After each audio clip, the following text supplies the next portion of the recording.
사랑과 자비가 풍성하신 하나님 아버지 감사합니다. 예수 그리스도께서 이 땅에 오셔서 십자가에 죽으시고 부활하시기 전에는 여러 가지 모양으로 여러 가지 방법으로 우리에게 말씀하셨지만 이제 하나님의 아들 예수 그리스도를 통해서 우리에게 말씀하시고 하나님을 알게 하시고 또 하나님을 참된 구주로 믿고 섬길 수 있는 그런 복된 인생 살게 주셔서 감사합니다. 오늘 그 말씀을 들을 때에 우리에게 깊은 깨달음과 또 우리의 영혼이 하나님을 바라보게 하시고 또 이 땅 가운데서 오직 주님만을 찬송하며 살고자 하는 그런 마음 주시기를 우리 주 예수 그리스도의 이름으로 간절히 기도합니다. 아멘. 오늘은 양자택일이라는 제목으로 설교를 하려고 합니다. 두 가지 중에 하나를 택한다는 그런 말입니다.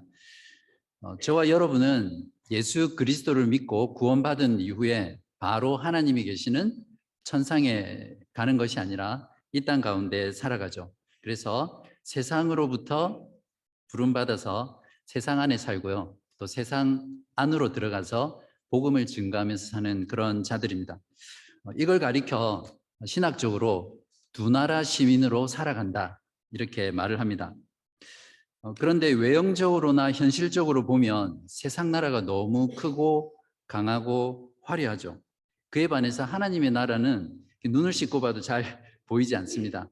또 하나님의 백성들은 다들 숨어서 지내는지 찾아보기가 쉽지가 않죠. 하나님의 말씀에 순종하며 살면 살수록 우리들은 더 작아지는 것 같고 더 약해지는 것 같고 또 더 초라해지는 그러한 모습이 어떤 신앙생활의 모습인 것 같습니다. 지금 세상은 과거에도 그랬지만 하나님의 존재를 이제는 대놓고 부정하죠. 하나님과 교회를 조롱하고 또 자기들의 이익에 방해가 되면 위협하는 것까지도 서슴지 않는 곳이 세상입니다. 게다가 세상의 경우에는 믿는 우리들을 유혹을 하는 그런 유혹들이 있습니다. 더 많은 것을 약속하면서 더 많은 것을 줄 것처럼 속이고요. 돈과 명예와 또 권력과 또 말할 수 없는 재미와 즐거움으로 이 땅을 살아가는 신자들을 끊임없이 유혹하는 시대가 지금 우리가 살아가는 시대입니다. 이런 세상의 문화에 둘러싸여 세상의 거짓된 속삭임을 듣고 살아가야 하는 저와 여러분은 하나님의 백성들은 언제나 이 갈등 속에서 양자택일의 순간을 맞이하게 됩니다. 그래서 매일매일 우리들의 삶이 이 양자택일의 싸움에서 영적인 전쟁을 치러야 하는 그런 삶입니다. 인간은 본능적으로 더 힘이 세고 더 크고 또 더 화려하고 좋은 쪽을 선택하기 마련입니다. 저와 여러분이 잠깐만 우리의 정체성이 무엇인지 잊어버리고 방심하게 되면 어느샌가 우리도 모르게 세상의 포로가 되어서 세상의 노예로 살아갈 수 있습니다. 그렇기 때문에 매일매일 우리들의 삶에서 이 양자택일의 선택의 순간 누구를 선택하고 또 승리하는 이것이 우리들에게는 굉장히 중요합니다. 그래서 오늘은 저는 말씀을 통해서 우상과 하나님을 여러분에게 비교해 드리려고 합니다. 그래서 이 말씀을 다 듣고 나면 하나님을 택하지 않으면 안 되게 하는 목적으로 여러분과 말씀을 나누려고 합니다. 지난주에는 제5권이 시작되는 107편 말씀을 들었습니다. 몇 편 건너뛰어서 오늘은 115편 말씀입니다. 115편은 113편부터 118편을 이집트의 할렐시다 이렇게 부르는데요. 그 할렐시 중에 하나입니다. 그래서 이 본시는 보시는 것처럼 여러 가지 부분으로 구성되어 있어서 제사장이라든지 또 예배를 인도하는 사람들이 어떤 한 부분을 읽으면 또 회중이 거기에 대해서 반응하면서 이 본문을 읽고 또 대답하는 이제 그런 예배 때 사용됐던 걸로 알려져 있습니다. 오늘 시편의 내용을 잘 보시면 이방인들이 하나님과 이스라엘 백성들을 조롱하고 모욕했으며 또 그들에게 끊임없이 우상의 유혹을 하고 있는 그런 신앙의 위기 가운데 이 시가 쓰여졌다는 것을 알 수 있습니다. 자, 먼저 1절과 2절을 한번 보십시오. 여호와여, 영광을 우리에게 돌리지 마옵소서. 우리에게 돌리지 마옵소서. 오직 주는 인자하시고 진실하심으로 주의 이름에만 영광을 돌리소서. 2절입니다. 어찌하여 문 나라가 그들의 하나님이 이제 어디 있느냐 말하게 하리이까. 지금 이 상황을 보면 이방 나라에 의해서 하나님의 이름과 그 영광이 땅에 실추되어 있습니다. 그리고 하나님 백성들 가운데 계시는 그 하나님이 어디 있느냐라고 하면서 하나님의 존재 자체를 부정하고 있는 상황이죠.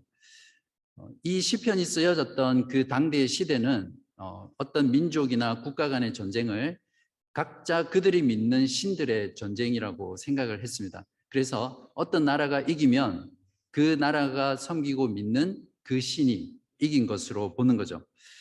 그래서 아수르나 바벨론이 이스라엘과 유다를 침공해서 그들을 멸망시키고 그들을 정복한 것은 아수르와 바벨론이 섬기는 우상, 그 신이 하나님을 이긴 것이다. 이렇게 생각을 했습니다. 그래서 바벨론의 포로로 잡혀온 그들을 향해서 이방인들은 이스라엘 백성들을 향해서 너희 하나님이 지금 어디 있느냐? 만약에 너희 하나님이 어디 있는지를 나에게 보여준다면 우리가 그 하나님 믿을게. 그렇게 하나님을 모욕하고 그 존재를 부정하고 있는 거죠. 하나님의 이름과 존재마저 기각당하고 조롱과 멸시의 대상이 되어버린 그러한 상황에 처하게 되면 아무리 신실한 자라고 하더라도 신앙이 충분히 흔들릴 수 있습니다. 정말 하나님이 살아계신 걸까? 하나님이 만약에 살아계시다면 아마 그 하나님은 아무런 능력이 없는, 하나님의 백성들을 위해서 그 무엇도 해줄 수 없는 무능력한 신일 것이다. 그런 어떤 의심들이 그들 안에 있겠죠. 저와 여러분 역시 바벨론이 상징하는 세상 가운데서 살아갑니다. 그때나 지금이나 하나님과 하나님의 백성을 세상 사람들은 멸시하고 조롱하고 그 존재를 부정하죠. 이때 주님을 믿는 자들은 신앙의 위기가 찾아올 수 있습니다. 그리고 그 믿음이 흔들리죠. 하나님과 우상 사이에서 갈팡질팡하고요. 마치 그네가 왔다 갔다 하는 것처럼 하나님과 또 우상을 왔다 갔다 하는 그런 갈등의 신앙을 가지게 됩니다. 또한 세상은 그러한 신자들을 그냥 놔두지 않죠. 언제나 기로에 있는 우리들에게 자기들이 묻는 우상이 훨씬 더 너희들보다 힘이 세고 더 강하고 더 크고 더 화려하고 더 많은 것들을 줄 수 있다라는 이런 속삭임으로 우리들을 유혹합니다. 세상의 문화가 너무 매력적이고 또 그들의 라이프 스타일이 부러워지게 되면 그때부터 우리들 마음 가운데 하나님의 영광이라는 또는 하나님의 이름이라는 이 주제는 우리의 마음과 삶에서 점점 변두리로 밀려나게 됩니다. 그때는 사람들이 생각하는, 세상 사람들이 생각하는 대로 생각하고 세상 사람들이 추구하는 대로 추구하고 또 세상 사람들이 살아가는 방식대로 살아가게 됩니다. 이것이 다름 아닌 하나님이 아닌 우상을 택하고 우상을 따라서 사는 우상 숭배의 삶입니다. 이때부터는 믿음대로 사는 것이 아니라 사는 대로 믿게 됩니다. 다시 한번 하겠습니다. 이때부터는 믿음대로 사는 게 아니라 사는 대로 믿게 됩니다. 저를 한번 따라해 보시겠어요? 사는 대로 믿지 말고 믿는 대로 살자. 신앙생활이란 이런 위기 앞에서 우상과 하나님 중 어느 쪽을 택할 것인가, 양자택일의 싸움이라고 정의할 수 있습니다. 혹시 여러분은 이러한 선택의 순간에 누구를 택하고 살아가고 계십니까? 지금부터는 제가 말씀을 통해서 이 우상과 하나님을 비교 분석해 드리려고 합니다. 아마 이 비교가 끝났을 때는 여러분이 우상을 택하시든 하나님을 택하시든 둘 중에 하나를 택하셔야 할 것입니다. 자, 먼저 존재의 기원과 있는 곳입니다. 말이 좀 어려운데 여기 혹시 스파크 학생들이 있으면 무슨 말이지 할 건데 그냥 어떻게 생겨났느냐 그런 말입니다. 우상은 사람의 손으로 만든 것이고 또 땅에 서 있는 존재죠. 4절을 보십시오. 그들의 우상들은 은과 금이요 사람이 손으로 만든 것이라. 이에 반해서 하나님은 스스로 계신 분입니다. 15절에 보시면 너희는 천지를 지으신 여호와께 복을 받는 자로다. 그러니까 천지를 창조하신 분은 창조된 존재가 아니겠죠. 즉 스스로 존재하는 창조자라는 것을 말해줍니다. 자, 그렇다면 하나님은 어디 계시죠? 3절을 보십시오. 오직 우리 하나님은 하늘에 계셔서 원하시는 모든 것을 행하셨나이다. 2절에서 이방인들이 너희들의 하나님이 어디 있느냐라고 조롱하는 그 조롱에 대한 답이 바로 이 3절입니다. 하나님은 다른 곳에 있는 것이 아니라 하늘에 있는 곳이다. 사도행전 오늘 읽었던 17장에도 분명히 하나님은 우리가 지은 어떤 전에 있는 것이 아니라 영원한 하늘, 또 무한한 하늘 가운데 존재하시는 분이라고 그렇게 말씀하셨죠. 자, 이처럼 우상은 인간에 의해서 만들어진 땅에 서 있는 존재입니다. 그러나 하나님은 스스로 존재하시고 하늘에 계셔서 이 땅의 모든 것들을 통치하시는 분이시죠. 다음은 본질과 속성에 대한 비교입니다. 우상들은 죽은 것입니다. 생명이 없는 물건이죠. 생명이 없기 때문에 무능력하고 무기력하고 아무런 쓸모가 없는 무익한 존재가 바로 우상들입니다. 인간의 삶에 그 어떤 것도 관여하거나 개입하거나 무엇을 할 수 없는 그런 존재입니다. 이것을 오늘 성경의 5절부터 7절까지 시편 기자가 정말 깊은 통찰력으로 고급지고 그리고 찰지게 표현했습니다. 5절부터 7절입니다. 입이 있어도 말하지 못하며 눈이 있어도 보지 못하며 귀가 있어도 듣지 못하며 코가 있어도 냄새 맡지 못하며 손이 있어도 만지지 못하며 발이 있어도 걷지 못하며 목구멍이 있어도 작은 소리조차 내지 못하느니라. 정말 멋있는 표현이죠. 이 당시의 경우에는 우상이란 그들이 생각하는 어떤 신, 그걸 조각이나 또 형상이나 그림 같은 걸로 표현했죠. 지금 우리들의 시대의 우상은 이런 어떤 조각이나 형상이라기보다 우리 마음속에 있는 겁니다. 제가 가끔씩 그 설교 때 칼빈의 우상의 정의를 인용하면서 말씀드린 대로 내 마음속에 하나님보다 더 사랑하는 것은 무엇이든 우상이다, 이렇게 정의를 했습니다. 어떤 것들이 있습니까? 여러분의 마음속에 있는 걸 한번 끄집어내 보십시오. 세상의 돈, 섹스, 권력, 부, 자녀, 출세와 성공, 레저와 오락, 소셜미디어, 또 연예인들, BTS 같은, 또 요즘은 손석구가 유행이더라고요. 손석구, 스포츠, 여행, 은퇴, 심지어는 내가 다니는 교회, 내가 속한 교단, 또 내가 좋아하는, 내가 듣기 원하는 말씀을 전하는 목사까지도 얼마든지 우리 마음속에 우상이 될 수 있습니다.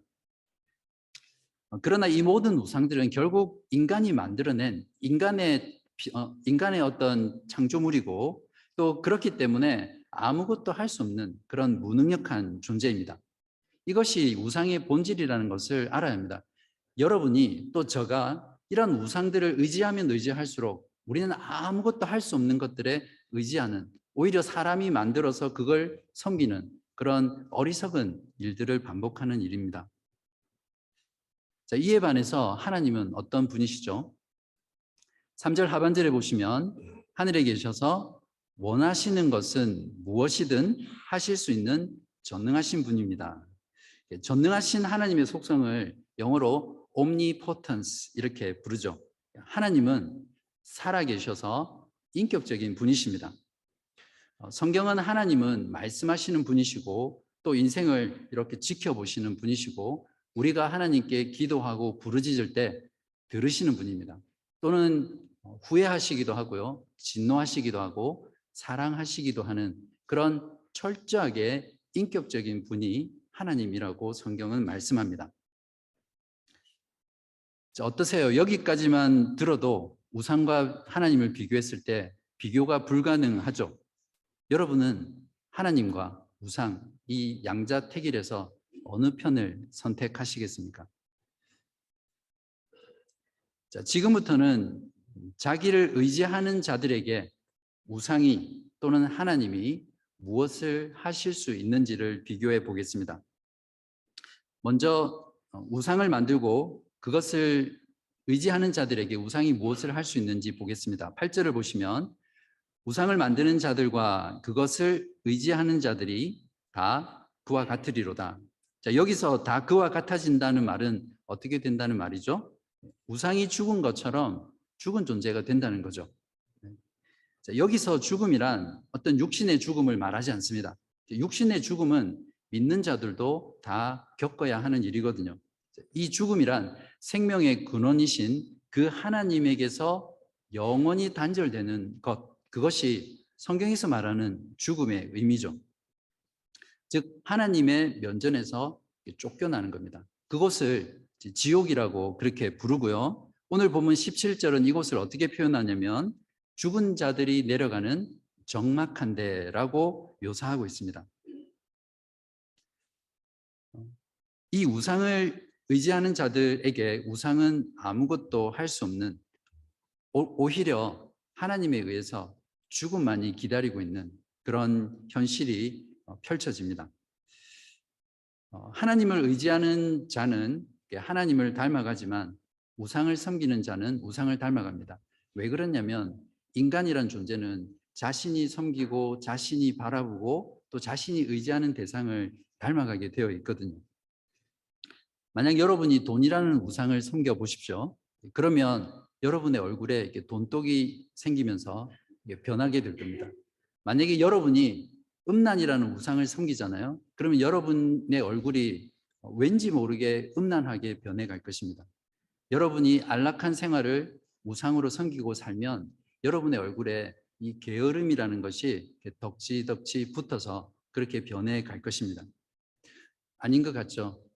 진짜 그렇습니다. 이에 반해서 하나님을 택해서 하나님을 의지하는 자에게 하나님은 어떤 것을 주실 수 있는지 세 가지로 오늘 본문을 통해서 말씀드릴게요.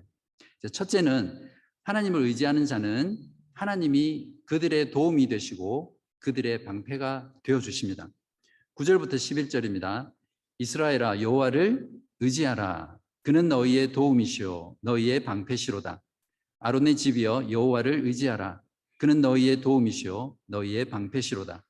여호와를 경외하는 자들아 너희는 여호와를 의지하여라. 그는 너희의 도움이시오 너희의 방패시로다.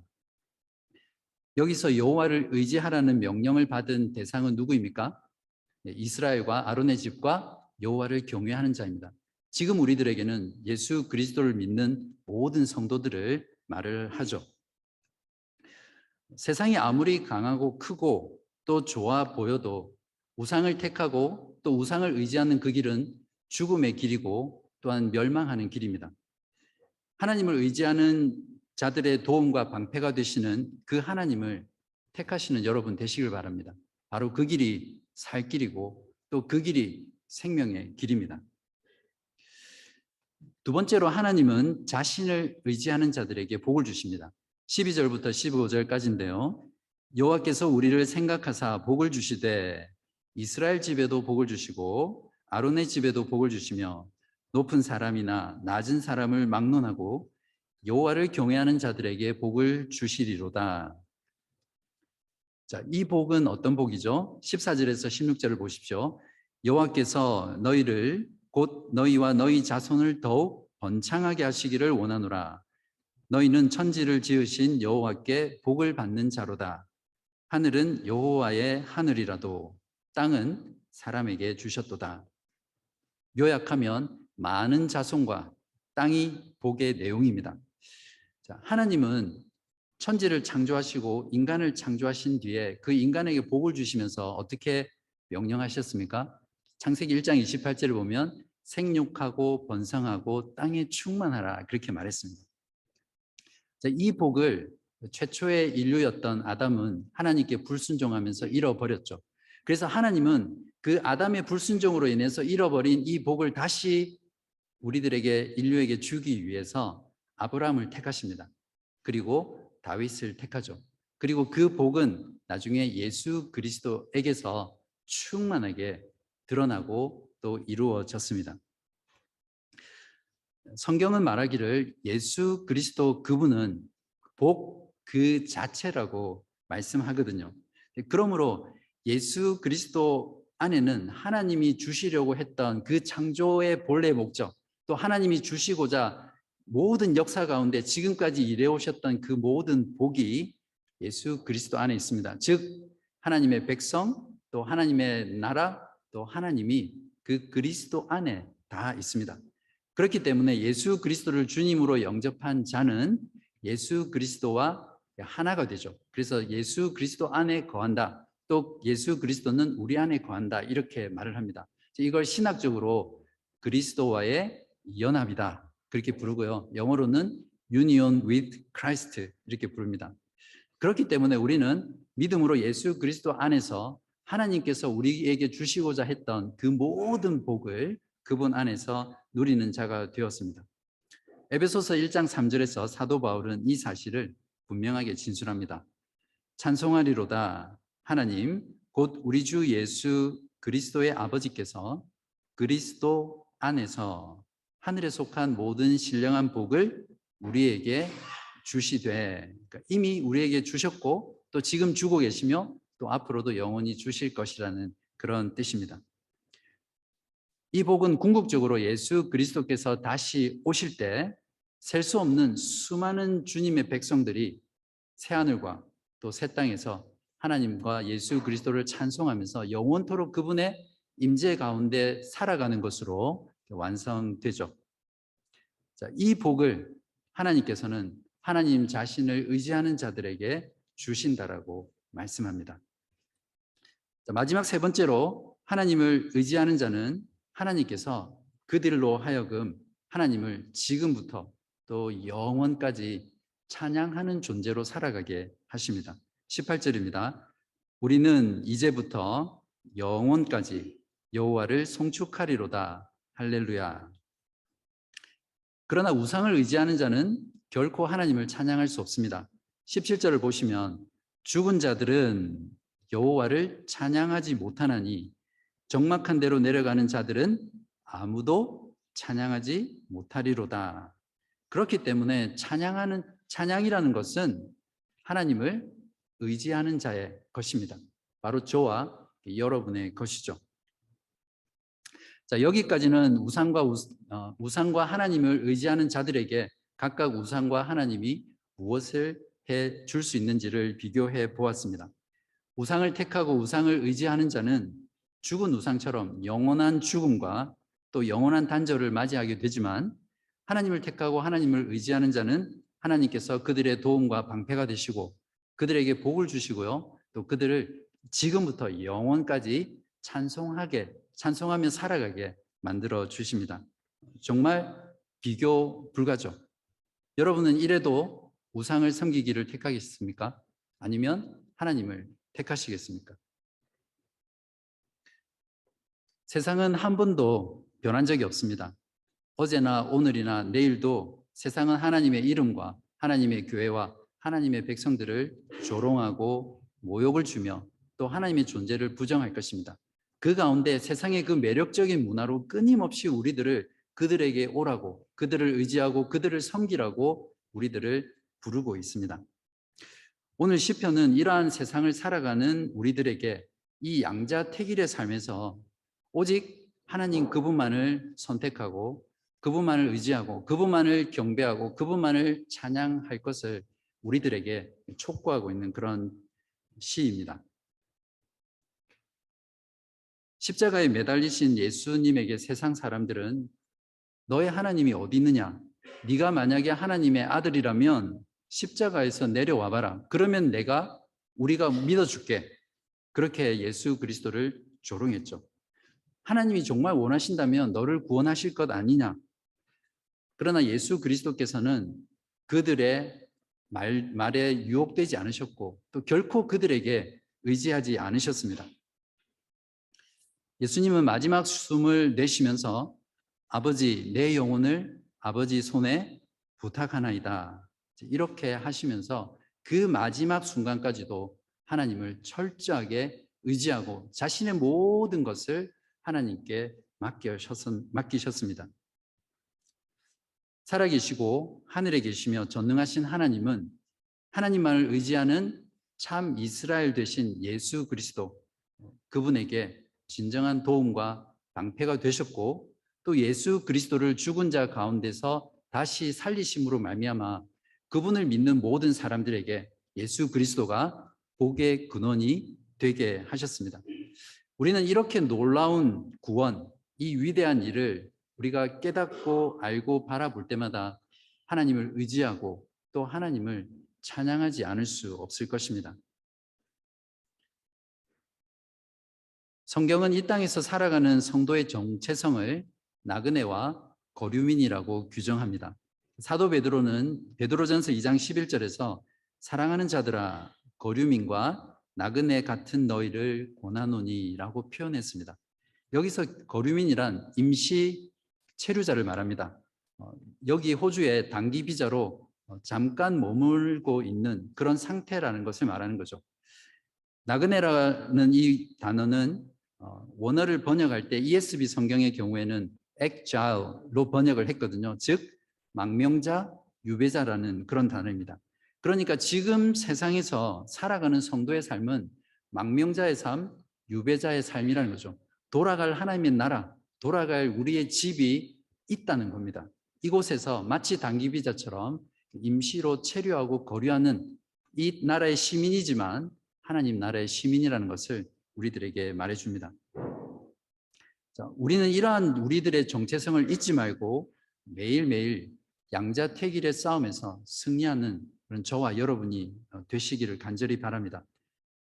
세상을 택하고 세상의 것을 의지하는 길이 우리 눈이 보기에는 더 쉽고 더 빠르고 더 매혹적이고 더 많은 것을 주는 것처럼 보여서 그 길을 간다면 그 길은 죽음의 길이고 또 망하는 길입니다. 그러나 하나님을 택하고 또 하나님을 의지하는 길이 우리 눈에 보기에는 어렵고 느리고 좁고 초라하며 작은 것처럼 보이지만 또 그 길로 가면 이건 망하는 길이다 라는 확신이 들어도 그 길이 바로 생명의 길이고 또 복받는 또 복을 누리는 길임을 여러분 믿으시기 바랍니다. 사랑하는 여러분, 이제 양자택일을 할 시간입니다. 여러분 지금 누구를 택하시겠습니까? 하나님을 선택하고 하나님을 의지하기로 택하신 분은 찬양은 바로 여러분들의 것입니다.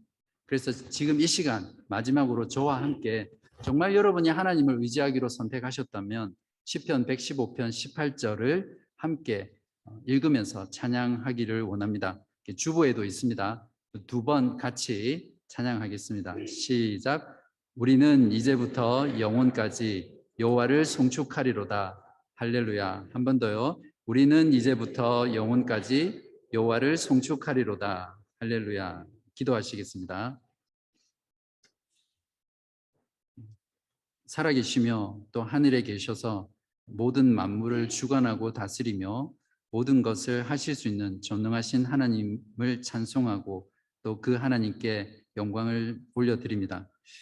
하나님을 거역하고 세상의 포로가 되어 죽음과 멸망의 길을 걸어가던 우리들을 하나님의 아들 예수 그리스도를 통해 하나님 나라의 천국 시민이 되게 하신 하나님의 그 놀라운 구원에 감사를 드립니다. 그러나 저희들이 살아가는 세상은 하나님과 교회를 조롱하고 모욕합니다. 이 땅에 실추된 하나님의 영광과 교회의 영광을 아버지 하나님 회복하여 주시옵소서.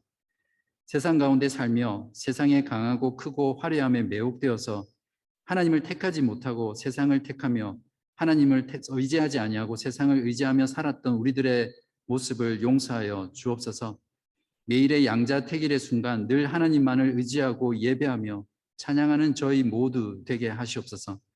비록 그 길이 좁고 험하며 낮아지고 약해지며 망해져 가는 길처럼 보여도 그 길이 생명의 길임을 확신하고 우리의 도움과 방패 되시며 복을 주시는 우리 하나님만을 의지하고 찬양하며 예배하는 우리 모두 되게 하여 주시기를 예수 그리스도의 이름으로 간절히 기도합니다. 아멘.